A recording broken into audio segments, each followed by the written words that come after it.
अस्सलाम वालेकुम। आज हम जुगनू सबक सोम से सेहत और सफाई से मुतालिक 10वां सबक पढ़ेंगे। इस सफ़े पे मौजूद है बाएं जानिब बारीक सी लकीर जिस पे आज तारीख लिखी जाएगी। तारीख अपनी कॉपी पे देख के लिखेंगे।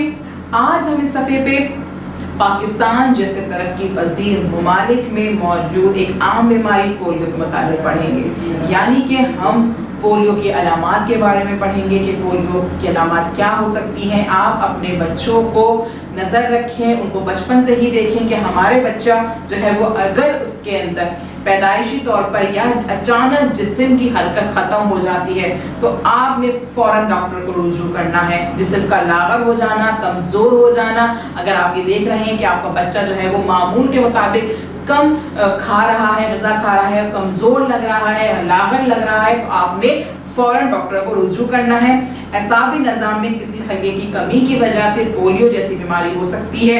एसाबी निज़ाम का दुरुस्त तरीके से काम ना करना, अगर आपका बच्चा सही से रो नहीं रहा है, खा नहीं रहा है, अगर रफ़ा हाजत सही से नहीं हो रही है, सही से हाथ पैर नहीं चला रहा है और आपको लग रहा है कि मामूल से मुताबिक इसकी जो सरगर्मियाँ हैं वो कम है, तो आपने फ़ौरन डॉक्टर से रुजू करना है। इसके अलावा अगर आप समझते हैं कि आपके बच्चों को पोलियो है या अगर आपके बच्चों को पोलियो नहीं है तो फिर भी आपको उनको पोलियो के कतरे पिलवाने हैं, क्योंकि पाकिस्तानी हुकूमत ने बहुत अच्छा ऐसा इक़दाम किया हुआ है। पोलियो से बचाव के लिए मुख्तलिफ टीमें आपके घरों में आती हैं।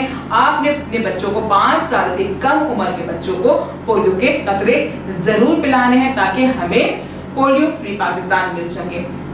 आपने ये एहतियाती तदबीर करनी है, अपने बच्चों को पोलियो के कतरे जरूर पिलाने हैं। पोलियो क्यों हो सकता है, क्या वजूहात हो सकती है, उसके बारे में हम पढ़ते हैं। दौराने हमल माँ पर ज़हनी दबाव तनाव की सूरत में बच्चा पोलियो का शिकार हो सकता है, यानी कि हमें माँ का ज़रूर ख्याल रखना चाहिए, माँ की सेहत का ख्याल रखना चाहिए, उसको कोई ज़हनी दबाव नहीं देना चाहिए, उसे खुश रखना चाहिए और उसकी खाने पीने का ख्याल रखना चाहिए। गलत वैक्सीन के इस्तेमाल से पोलियो का होने का खतरा होता है। हमने अपने गली मोहल्ले में मौजूद अच्छे मुस्तनद डॉक्टर या अस्पताल के पास जाना चाहिए ताकि वो आपको गलत वैक्सीन ना लगा सके। आपने अच्छे डॉक्टर्स के पास जाना है।